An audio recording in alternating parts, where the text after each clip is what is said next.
Hello cancer यानी कि कर्क राशि, welcome back to my channel. Welcome. मैं आप लोग देख रहे हैं स्मिता स्टार वर्ल्ड। हम लोग करने जा रहे हैं आपकी वीकली रीडिंग, यानी कि सिंगल, मैरिड एंड लास्ट में आपकी करियर रीडिंग करेंगे। चैनल को फर्स्ट टाइम देख रहे हैं तो प्लीज़ चैनल को ज़रूर से सब्सक्राइब कीजिए, लाइक कीजिए, शेयर कीजिए कैंसर। और अगर आपको मेरे से पर्सनल रीडिंग चाहिए तो आप लोग मुझे मेल कर सकते हैं। मेल आईडी मैंने डिस्क्रिप्शन बॉक्स में दिया हुआ है। ओके, सो शुरू करने से पहले थोड़ा सा वाटर पी लेती हूँ।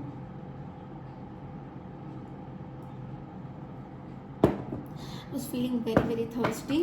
तो चलिए शुरू करते हैं कैंसर वाटर साइन से। यस, सो देखते हैं जो लोग सिंगल कैंसर हैं उन लोगों के लिए क्या एनर्जीज आती है। लेट्स सी यूनिवर्स, प्लीज़ बताइए इस हफ्ते जो लोग सिंगल कैंसर हैं उन लोगों के लिए क्या एनर्जीज आती है। और कैंसर, अगर आपने जुलाई की प्रेडिक्शंस नहीं देखी तो आप लोग जाके देख सकते हैं। जुलाई मंथ की प्रेडिक्शंस अपलोडेड हैं चैनल में। बैक टू बैक सारे वीडियोस जो हैं अभी आते रहेंगे, तो नोटिफिकेशन आइकन ज़रूर प्रेस कीजिए सो दैट आपको नोटिफिकेशन मिले जब भी मैं कोई वीडियो अपलोड करूँ तो। Let's see.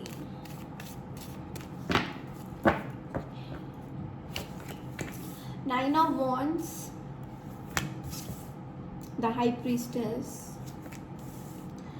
wheel of fortune and the justice card. bottom of the deck, bottom of the deck में the death card है। okay, and the page of swords है। okay, I don't know now, बहुत interesting card है। देखते हैं इसको क्या है, थोड़ा टाइम लग सकता है इस कार्ड की रीडिंग में, बिकॉज कार्ड्स जो है बहुत ही इंटरेस्टिंग आ रखे हैं। मोस्टली मेजर आर्कानास के कार्ड हैं हमारे पास।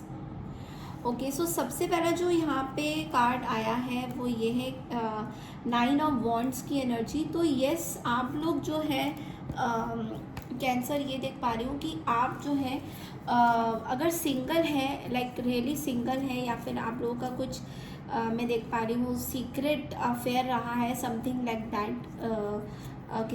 किसी इमेच्योर पर्सन के साथ, किसी ऐसे पर्सन के साथ मैं देख पा रही हूँ सीक्रेट अफेयर रहा है, जो कि बिल्कुल भी, जिनका दिमाग नहीं है, बहुत इमेच्योर है, आपसे उम्र में छोटे हो सकते हैं, उनके साथ आपका बहुत ही ब्रेन स्टॉर्मिंग हुआ है। ऐसा लग रहा है कि एक गुनाह सा कर दिया है आपने, इस पर्सन के साथ ट्रैप में फंस गए आप कहीं ना कहीं। तो डेफिनेटली आप जो है बहुत थक चुके हो इस अगर कोई रिलेशन था आपके बीच में किसी पर्सन के साथ और रिसेंटली सेपरेशन हुआ है आप दोनों के बीच में, आपको जस्टिस मिलता हुआ दिखाई दे रहा है, बिकॉज आप एक्चुअली में इस पूरे सिचुएशन में बहुत ही गंभीरता से सोच रहे थे कि ये सिचुएशन ऐसी बनी क्यों, like why was the need of such situation. क्योंकि यहाँ पे हाई प्रीस्टर्स है तो आप दोनों एक दूसरे से मे बी नो कॉन्टैक्ट में हो, your guys are not talking to each other, आप एक दूसरे को बिल्कुल इंपॉर्टेंस नहीं दे रहे हो, दैट इज़ ओके। बट लेकिन यहाँ पे आप दोनों के बीच में बहुत बड़ा कॉन्फ्लिक्ट दिखाई दे रहा है मुझे फाइव ऑफ वॉन्ड्स के साथ। और ये पर्सन, जिन किसी के भी साथ आप डील कर रहे हो, ये पर्सन आपके ऊपर एक स्टॉकिंग की एनर्जी से देख रहे हैं कि क्या ये चीज़ें आप दोनों के बीच में ख़त्म हो गया है, या फिर आप वापस से इस पर्सन के पास वापस आओगे। तो कहीं ना कहीं अगर आप दोनों में से कोई ऐसे पर्सन है जो कि ऑलरेडी रिश्ता ख़त्म हो चुका है and you want to go back to the person, तो मैं देख पा रही हूँ कि ये जो पर्सन है ये कॉन्फ्लिक्ट लेके आपके पास आ रहे हैं, और आपको जो है कि किसी तरीके का कॉन्फ्लिक्ट नहीं चाहिए। तो सिंगल रहते हुए भी आप चाहते हो कि आप सिंगल ही रहो, साइलेंट ही रहो, आपको किसी को, बिकॉज आप जो है बहुत परेशान हो गए हो, बहुत इमोशनल ट्रॉमा से आप बहुत गुजर चुके हो, तो अभी आपको किसी को कुछ एक्सप्लेनेशन नहीं देना है। तो इसलिए आप अपनी रिसेंट सिंगलहुड में बहुत हैप्पी हो, आपको ये पर्सन नहीं चाहिए। इन शॉर्ट, आपको इनकी कोई भी हरकतें अच्छी नहीं लग रही हैं। एट द सेम टाइम आप चाहते ही नहीं हो कि ये पर्सन आपके साथ किसी भी फॉर्म में जुड़े। तो ये बहुत ज़्यादा स्ट्रॉन्ग है, बिकॉज हाई प्रीस्टस है, तो कहीं ना कहीं आपके पास कुछ चीज़ें हैं जो कि आप अभी रिवील नहीं करना चाह रहे हो इस पर्सन को। मे बी आप एक बात करना चाहते हो, you want to talk to this person, but लेकिन अभी नहीं, अभी आपको लग रहा है कि बात करना सही नहीं है। तो ये एक गाइडेंस देख लेते हैं आप लोगों के लिए क्या गाइडेंस आता है।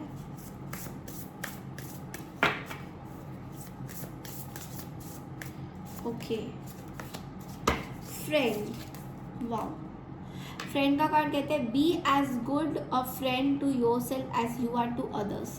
तो आप अपने आप से एक दोस्ती बनाने की कोशिश करिए जो आप दूसरे लोगों के साथ समझते हो कि दूसरा मेरा फ्रेंड है तो वो बहुत अच्छा रहेगा। नहीं, आपको अपने आप से दोस्ती बनानी है। या तो एनिमल्स के साथ रहिए, पेट्स के साथ रहिए, स्पीशीज़ के साथ कुछ टाइम स्पेंड करिए, अपना कामो वाटर्स के पास जाइए, समुद्र के पास जाके खड़े हो जाइए। अगर आप किसी ऐसे एरिया में रहते हैं जहाँ पे समुद्र है, ऑफ कोर्स जहाँ पोल्यूशन है वहाँ पे, अगर आप ऐसे पोल्यूशन वाली जगह पे रहते हैं तो वाटरफॉल के सामने जाके खड़े हो जाइए।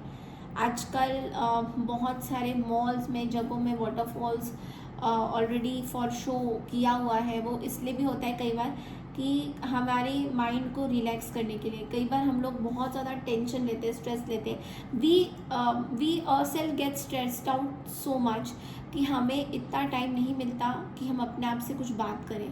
तो you can go and just relax there, वो चीज़ आप कर सकते हैं। तो ये आपको थोड़ा सा पीस ऑफ माइंड देगा। तो चलिए, जो लोग अभी मैरिड कैंसर है उन लोगों की एनर्जीज देखेंगे।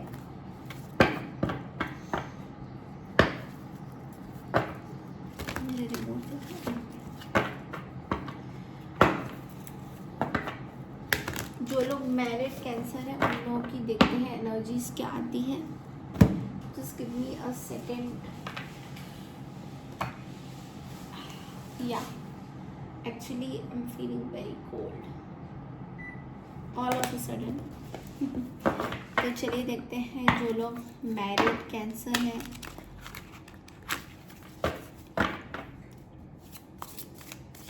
उन लोगों के लिए क्या एनर्जीज आती है, देख लेते हैं एक बार।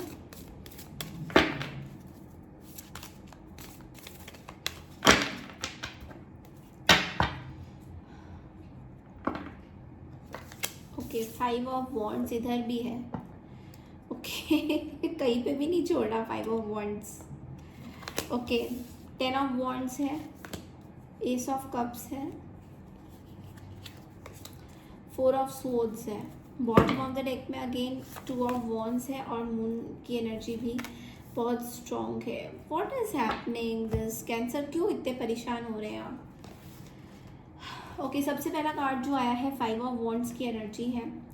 कैंसर, ऐसा लग रहा है कि आप अपने पर्सन के साथ बिल्कुल भी खुश नहीं हो। आप दोनों के बीच में बहुत कॉन्फ्लिक्ट है, बहुत ज़्यादा हैवी बर्डन्स दिखाई दे रहा है। मुझे ऐसा लग रहा है कि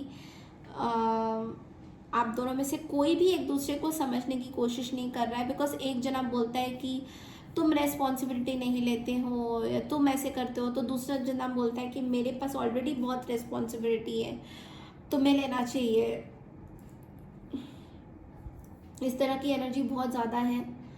और कहीं ना कहीं आप दोनों में से किसी एक को ऐसा लग रहा है, बिकॉज रोल्स को आप लोग रिवर्स भी कर सकते हो। तो आप दोनों में से किसी एक को ऐसा लग रहा है कि वो सारा वक्त कहाँ गया अब जो पहले आप लोग एक दूसरे के साथ स्पेंड करते थे।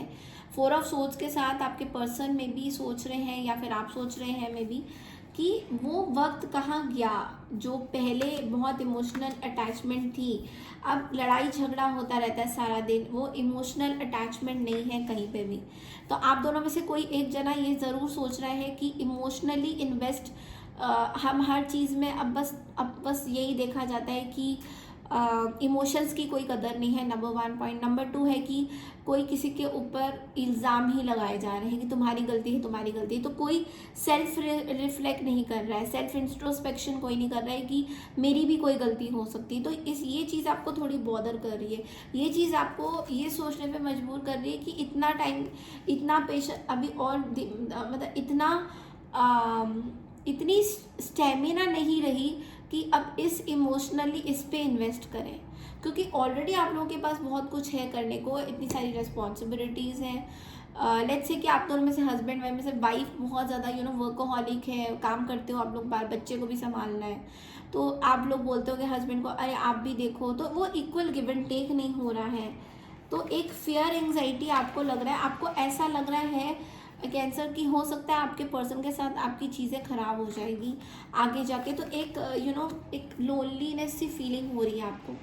आपको एक लोनलीनेस सा लग रहा है कि पता नहीं क्या ही होगा आगे जाके, क्या ये रिश्ता आगे चल पाएगा। बिकॉज देखिए यहाँ पे 5 ऑफ कप्स की एनर्जी में है, आपका ऐसा लग सकता है कि बहुत बंधे हुए आप इस रिश्ते में, बिकॉज मैरिज है ना, तो मैरिज से कमिटमेंट से आप कहीं नहीं जा सकते, रिस्पॉन्सिबिलिटी ऊपर से भर भर के बहुत ज़्यादा है। तो कैसे करें चीज़ों को, सॉल्व कैसे करें?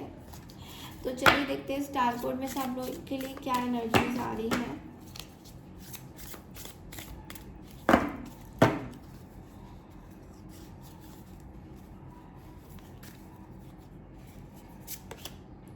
सेवेंथ हाउस, सी रिलेशनशिप, सी कितना एक्यूरेट रीडिंग होता है। सेवेंथ हाउस एकदम रिलेशनशिप का बोलता है। आपको बोला जा रहा है कि आपको अपने स्पाउस को कहीं ना कहीं सपोर्ट चाहिए। ये देख रहे हैं आप हाथ किस तरीके से, स्पाउस का हाथ आपके हाथ के ऊपर है, वट एवर इट इज। आप दोनों को साथ में होना चाहिए, आप दोनों को इकट्ठे रहकर काम करना चाहिए, नहीं कि एक दूसरे पे बस ब्लेम्स ही करते जाओगे। तो ये चीज़ आप दोनों को करना बहुत ज़रूरी है, बहुत ज़रूरी है। सेवेंथ हाउस में अपनी हार्ट चक्रा को एक्टिवेट करना। तो यस, ये हफ्ता ऐसे आप लोग फील कर सकते हो। चलिए शिवा ओरेकल में से आप लोगों के लिए क्या गाइडेंस आता है देखते हैं।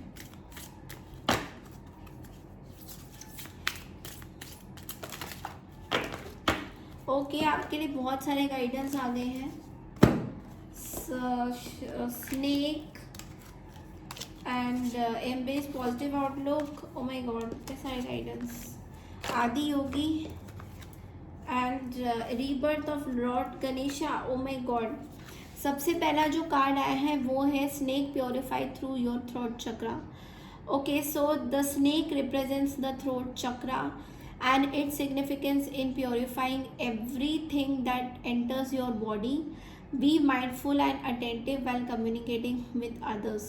तो सबसे पहले तो कैंसर आपको ये बोला जा रहा है मैरिज लाइफ में कि आप ये देखेंगे सबसे पहले कि किससे क्या कम्युनिकेट कर रहे हैं और क्या चीज़ ले रहे हैं, बिकॉज वो बहुत इम्पॉर्टेंट है। इसका मतलब ये भी है कि कुछ अगर आप खा भी रहे हैं तो बहुत ध्यान से आपको खाना है, और क्या चीज़ बोल रहे हैं वो भी इम्पॉर्टेंट है आपके लिए। नेक्स्ट कार्ड है embrace a positive outlook, seek solutions not problems. तो your current negative attitude may be contributing to further challenges in your life. Shifting towards a positive approach and focusing on finding solutions will prove beneficial. तो आपको बोला जा रहा है कि जो भी प्रॉब्लम्स आपकी लाइफ में मैरिज को लेकर, रिलेशनशिप को लेकर, उसके प्रॉब्लम का सल्यूशन निकालिए, ना कि प्रॉब्लम के ऊपर बंधे मत रहिए, प्रॉब्लम्स को लेके बंधे मत रहिए। सॉल्यूशंस क्या हो सकती है उस पर ध्यान दीजिए, भगवान पे भरोसा रखिए, फेथ रखिए, शिवा पे, यूनिवर्स पे फेथ रखिए। नेक्स्ट कार्ड आता है आपका Adi Yogi, embarking on the path of yoga. तो योगा मेडिटेशन आपको बहुत जगह हेल्प करेगा इस तरह की सिचुएशन से बाहर निकलने के लिए, तो वो आप प्रैक्टिस कर सकते हैं। नेक्स्ट कार्ड है rebirth of lord Ganesha, correcting your mistakes. It is the right time to accept your mistake and put your efforts in correcting those mistakes instead of regretting. तो आप लोगों में से जो लोग हिंदू हो उनको पता होगा कि लॉर्ड गणेशा जो थे वो एक कहानी थी ऐसी छोटी, शॉर्ट में बताऊंगी, बहुत ज़्यादा देर तक नहीं बता सकती, बहुत लंबा रीडिंग हो जाएगा। माँ पार्वती जी एक गुफा के अंदर, ये हिंदू लोगों को ही पता है, धार्मिक हिंदू जो लोग हैं उनको ही पता है, तो जो नॉन हिंदूज हैं उनको भी मैं बता रही हूँ स्टोरी।